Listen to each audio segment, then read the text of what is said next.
Yeah. So a very good evening to all the participants.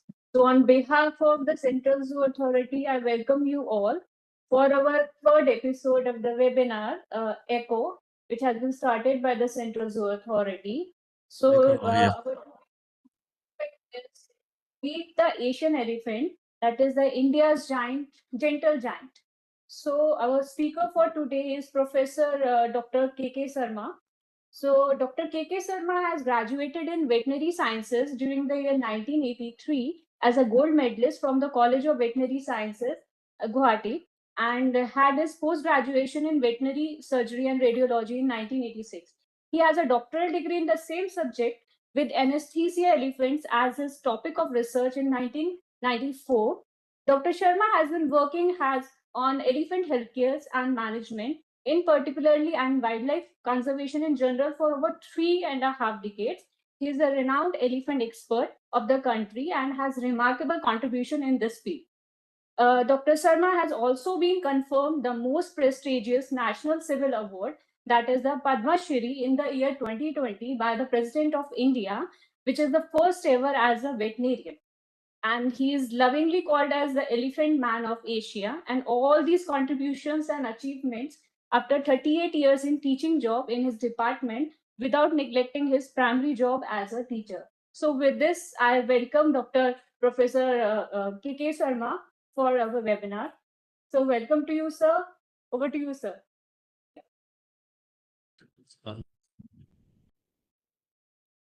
Am I audible? Yes, sir. Yes, sir. You're audible, sir. Okay. So let me share my PPT. Yes, sir. Please share, sir. Okay. Just a minute. I'm doing that. Okay, sir. Yes, sir. It is visible, sir.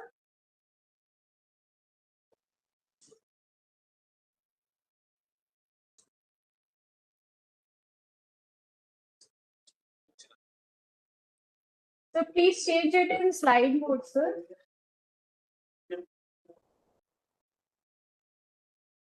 Yes, I'm doing. Is it okay now? Oh, sir.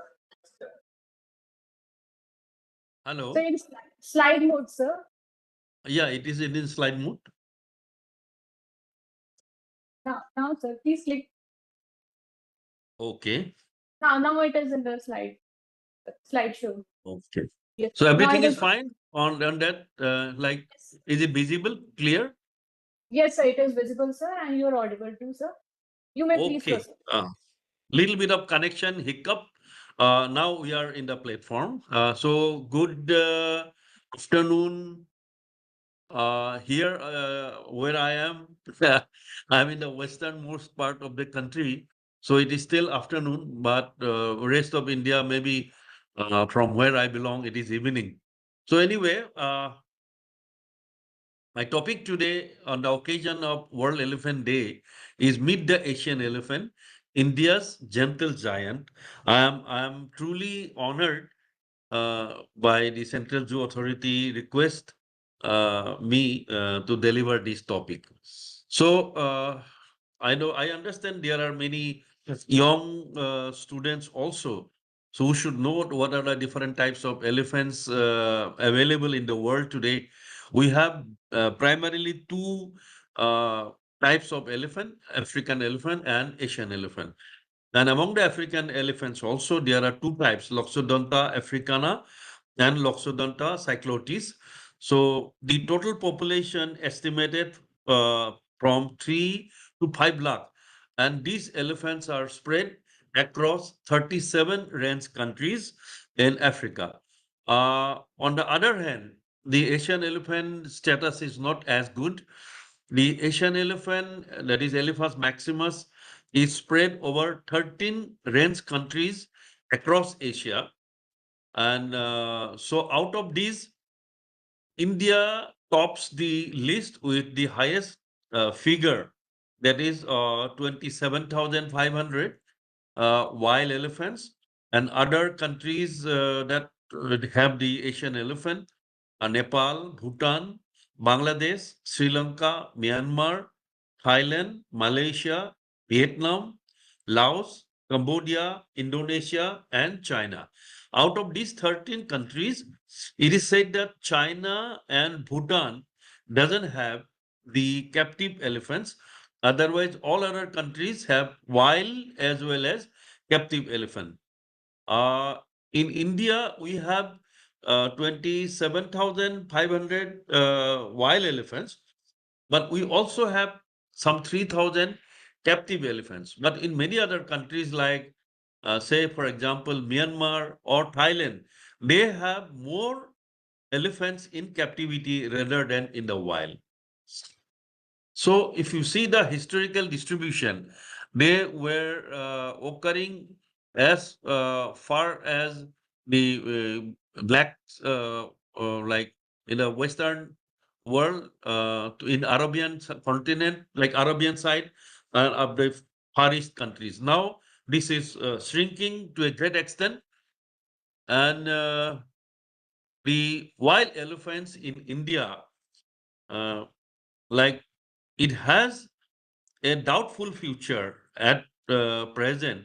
We can see a beautiful picture of the elephants, wild elephants in tea gardens of Assam.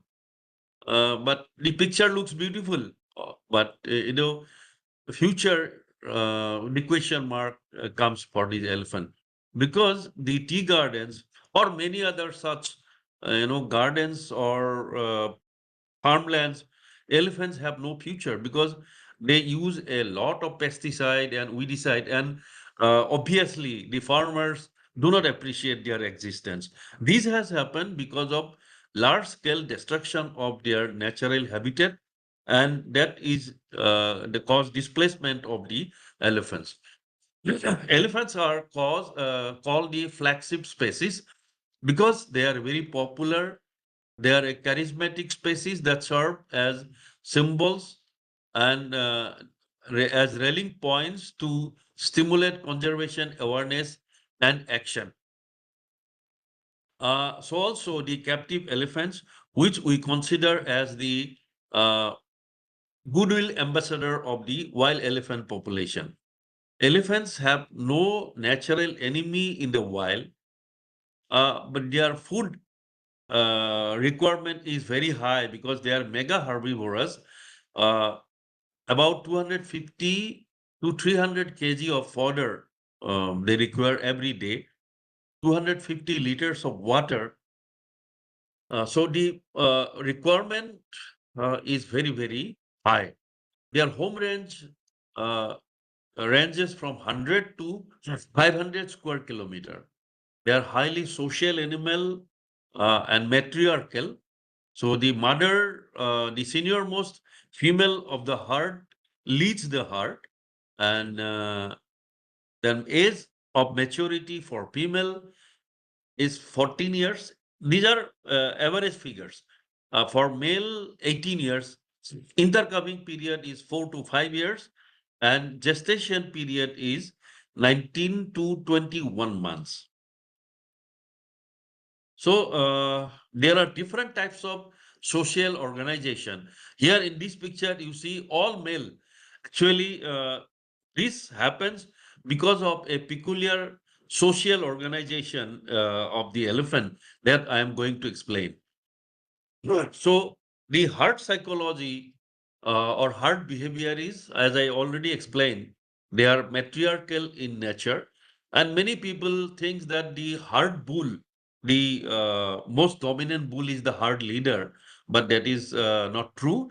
Actually, the matriarch, the senior most female, the grandmother, she is the leader of the herd. The bulls are loosely attached to a herd. They keep changing their herd, looking for breedable females. You see the loner elephant, single elephant, or maljuria, that is a pair or a few number of elephants. They are called maljuria. Sorry. So they are all males that are younger or subordinate males, uh, which are kicked out of the herd by the herd bull. And they follow traditional routes. This is very interesting. So this is one way good as well as bad thing for the elephants. They don't want to change the traditional routes. Because of this, many scientists want to postulate that uh, elephants also inherit the memory of their ancestors. Like in our case, or in the case of any other animal, we only memorize what we have experienced. But it is said that the elephant also memorize what their ancestors have experienced. These will require some more studies. They are the mega herbivore that I have already said, and they need access to water. They originated from water and they need a lot of water. Their death is near water. There is very interesting relationship of elephants and water. There are some interesting characters or specialities of elephants. By and large, we have seen that they have liquor addiction. So in our villages across India, there are people who make the country liquor, and that actually causes the elephants to come. One of the causes, because they like liquor and every evening they look for the liquor smell. But interestingly, I have come across many captive elephants that have liquor intolerance. So I have seen them attacking mahouts or handlers or passers-by who are intoxicated, are emitting the smell of alcohol, and elephants attack them. Then they are color bias. Actually, they are visually not very efficient, but they have some color biasness. For example, some very bright color like white or red, actually the elephants generally attack this type of color. So if we are going in the forest, you should have some camouflage type of color which doesn't catch the attention of elephant. They have very sharp memory that I have got enough proof in my own life. They memorize very old things also.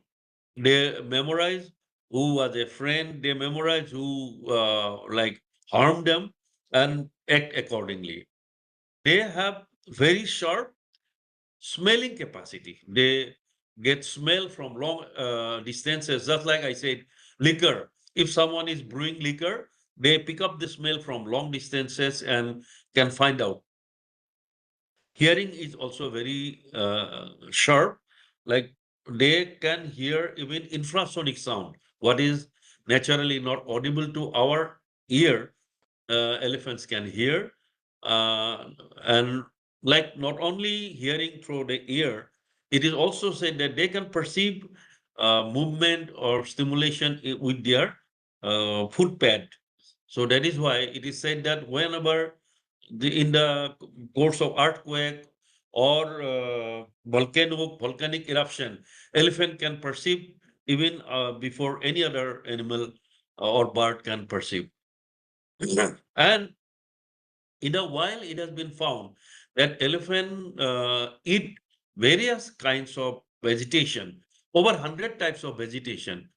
But now what is happening? We are encroaching their land and we are cropping tasty food. For example, sugarcane, maize, or paddy in erstwhile elephant habitat. Now, when the elephant come, they taste these type of crops and they develop a taste for them. So this is creating, lot of complexities in the human and elephant relationship, because we blame them for raiding our crops, but actually we can understand who should be blamed. Uh, I have already spoken about the matriarch. Uh, they Now, when we work in the forest or move in the forest, we should be careful. If we are not careful, we may suddenly bounce or bump against a elephant herd. So whenever they are grazing or browsing, they break branches. So they give their presence. They are not hiding there. they're not tigers. They just because they have names, they don't care. They just leisurely they do whatever they want to do. They have a tail of their body, so which you can get for even 100 meter away.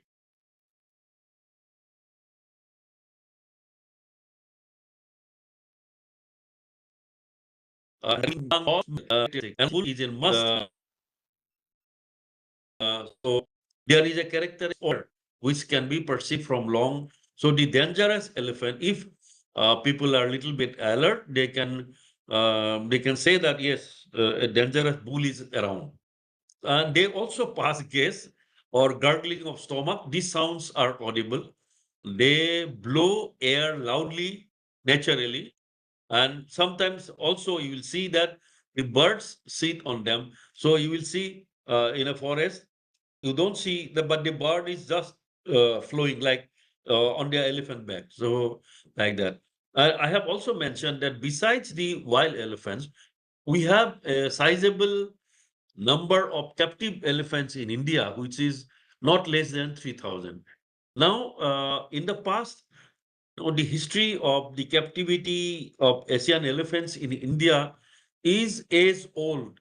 So you can, it is confirmed that history of domestication or captivation of elephant is as old as 9,000 years. That kind of record is available. So in various ages, in Vedic ages, in epic ages, Mahabharatas and all that, we come across people using elephant. In those days, elephants were used for battle. But later on, after the annexation of India by the British in its empire, they have started using elephants as the beasts of burden and mostly for exploitation of natural wealth of our forest. So this legacy continues. And after the enactment of the Wildlife Protection Act in 1972, and subsequently in 1986, capture of wild elephant for domestication has been banned. But some selective capture is permitted whenever there is a condition like severe conflict or a certain bull becoming dangerous like that. Besides that, these captive elephants now at present context, what you see in the picture, these are from elephants from the Kaziranga National Park. These elephants are used for anti-poaching patrolling or like because these are flood affected areas, people either have to go by boats or by elephant in flood areas. Then there is tiger like disturbance or rhino going out of the park.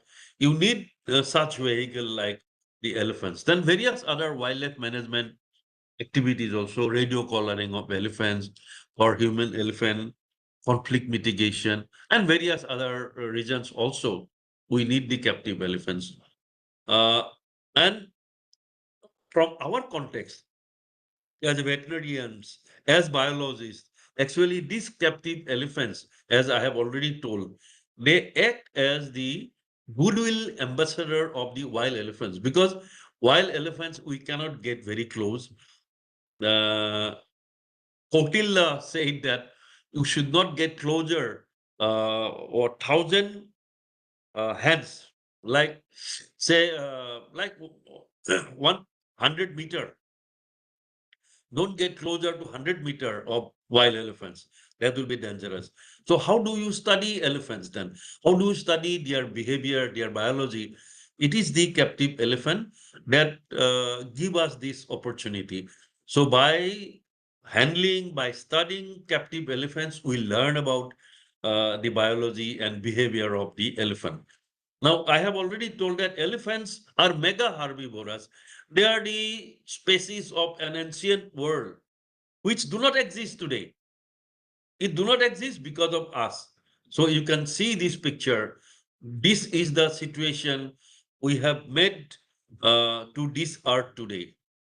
You see, we are proliferating like anything. Shamelessly, we are proliferating. And as a result, we need space. So basically, elephants also need space. Every animal needs space.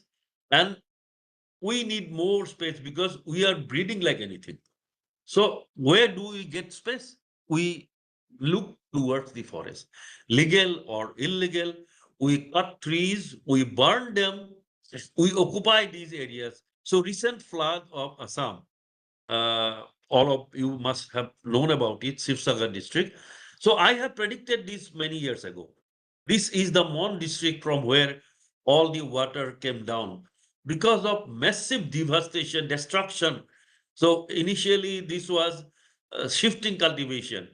So slash and burn of those trees, then now it has gone beyond that. Initially, in those days, in the past, the cycle used to come every 15 years. Now cycle comes every 3 years. So you don't give time to the nature to regenerate. Then mining, now coal mining, this mining, oil mining.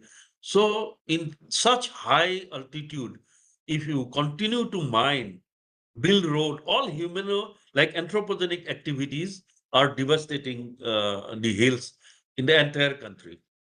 So I hope that good sense will prevail. We will protect our hills, we will protect our forest for our own safety and future. But we are not yet to learn. You can see the habitat destruction. So habitat means here I mean elephant habitat, but it is everyone's habitat. If we cut trees, if we burn them, so this type of situation we have created. Like we have lost over 70% of our forests over the years, and not happy with that. We are gradually, building our houses in those areas. And when you have houses, you also need electrification, and government's promised are to be kept. So by bamboo pole, how many years this bamboo pole will survive? So after 1 year or two, the electricity will fall. So people are using electric lines for crop protection. Illegal electric fences, they are emerging as a threat to the elephants. And you see, large number of elephants get killed by this type of faulty electric line, or sometimes, sagging electric cables. If one elephant touches, others try to save that, and for 5, 6 elephants get killed by this type of malicious electrocution. And elephants, I have already told that they continue a route, traditional route, in their annual migration. Now you can see suddenly they find a huge wall crops up. And you can just imagine the frustration of that elephant that stands against a wall with its head. These type of things are like human created problem. You can see the entire herd stands there. They want to cross to the other side, but there is a wall. If possible, they will break the wall.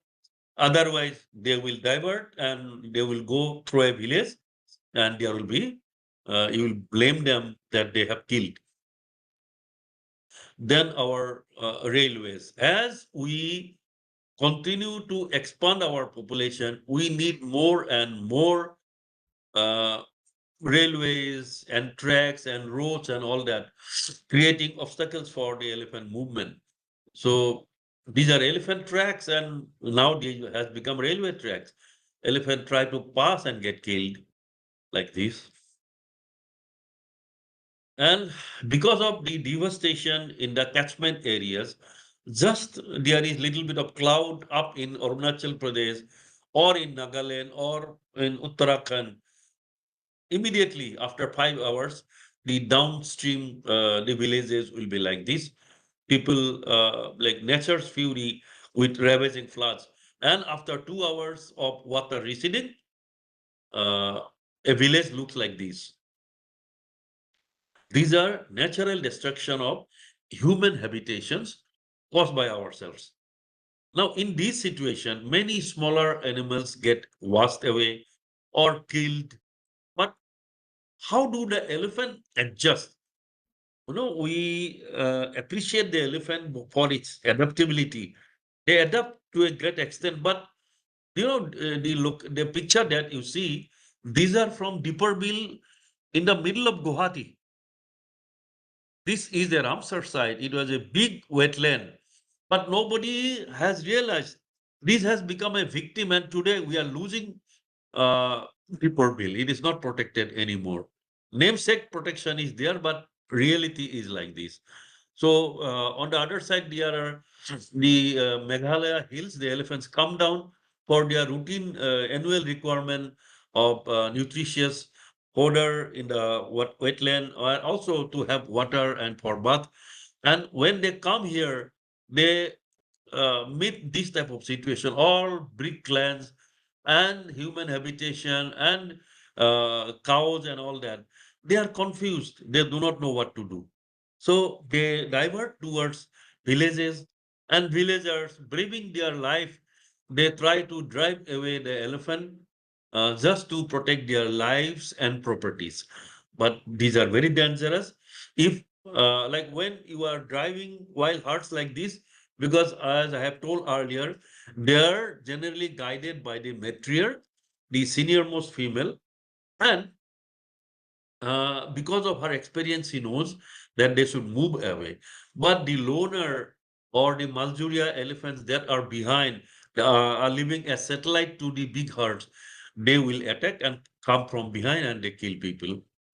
So in these, like some short-term mechanisms are there to protect the communities or life and property. But for that, it is the community, it is the people who will have to own the elephants. Now, the present, um, like present, the feeling of the people is that the elephants are owned by the government. It's not our property. Let the government take away their elephants like that. So a change of mind of the community is important, and in this endeavor, we have to involve the communities, give them uh, a sense that they are the owners. So we go out with different NGOs or with the government, and we train them how to face depredation and how to avoid depredation. What are different mechanisms available, and enriching them with like lights and other devices by which we can at least save the life and property of the people. And in this, being a veterinarian, I understand a big role is also can be played by the veterinarians. So when I was in the university, every year on the Elephant Day, I organize a Elephant Day for the veterinarians, for veterinary students, bring some captive elephants, and I give the opportunity to my student to handle elephants and feel them, and so that a love uh, develops the way we love elephant and still love them. I also give the opportunity to the student to love elephants by doing healthcare in our own way. Villagers are also taught for various kinds of deterrence or physical barrier. This is elephant resistant trends. Biologically, elephants cannot jump more than 6 feet because of the vertical orientation of their limbs. So we create such thing so that elephants cannot jump. And villagers can also be taught to make such trenches, elephant resistant trenches, feed and forget system. And here with trends and solar power, electric fences. This doesn't kill. You can see the wild herd on the other side of the uh, electric fence. But some of the fences are very ill-conceived, like this here. You can see railway tracks are used thinking that elephants will not be able to cross. Basically, it is, but some of the adventurous elephant, they try to cross, and like The head and the front portion is crossed, but the hind quarter, because they could not touch ground on the other side, they hang and died. So if such physical barriers has to be created, it has to be scientific. So in China, they have created such fence. What? Because elephants cannot get a grip to climb and cross them. So it has to be safe for everyone. And the more safe is the biofences. So in various human elephant conflict areas, we have encouraged biofences, which are harmless to everyone. And because of the thorn in these type of trees, the elephant will never attempt to cross because they are very careful not to injure themselves. So here you see the citrus lemon that is very popular in Assam, and it grows abundantly, luxuriantly. And when you plant the citrus lemon around your house, the elephants will never try to cross because of the thorn. And as a bonus, you harvest citrus lemon, which is very nutritious, rich in vitamin C and other nutrients, and very popular in the market. So farmers can also get good revenue from this. And this is the thorny bamboo. Uh, this in Assamese, this is called Taitia Ba. In many parts of India, we have this. Though we have this natural deterrent, we have failed to use this deterrent. Elephants cannot cross this. This type of thorny bamboo can be propagated by tissue culture, and one whole village can be protected. So at present, what we are doing is we are trying to protect the habitat with fencing and all that. But the idea should be reversed. The villagers, the sporadic villages can be protected by these type of devices or the by fences so that the elephants can move. The government categorically says, don't disturb the elephant. If the elephant damage your crops, we give you compensation. So then why you fight for the crop? If the elephants come and eat, let it, you will get compensation. Then like this, there are various other types of deterrent like the captive elephant, what we call as kunki. So the kunkis can be used very effectively to drive elephants. So the elephant topic is very long. There is no end to it. I want to stop here because I think I have already spoken more than my scheduled time. Uh, Succession will happen. We should allow the succession to happen.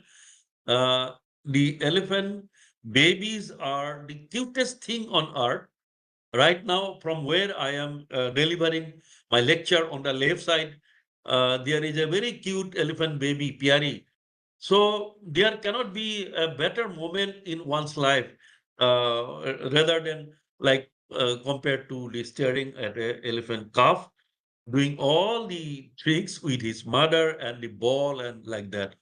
So I hope that uh, we will, or next generation will have same kind of experience, beautiful experience with elephant. At last, I want to say there are various reasons why we should protect elephant. Many people ask me, they don't give us milk, they don't plow our field. Why to protect them? Biodiversity is a very complex thing. But for elephant, it is not very complex.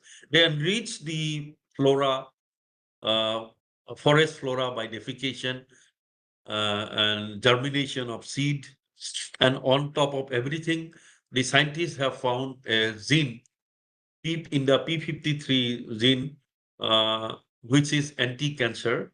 So the scientists are trying to find the answer to cancer in elephants. Hopefully, they will find it one day and will make it useful for all mankind as well as animal kingdom. Thank you very much.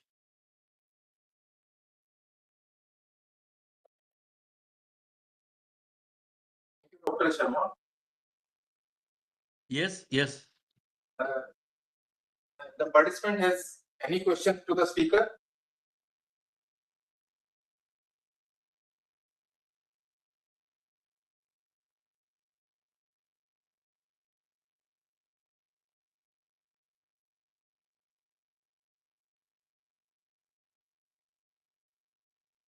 Hello? Hello?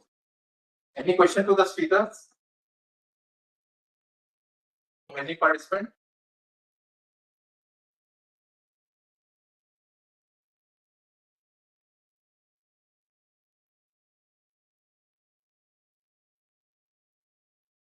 It's not that. So we can wind up for today's seminar. And, thank you again, Dr. Sharma, for the valuable inputs on the Asiatic animal. Thank you, sir.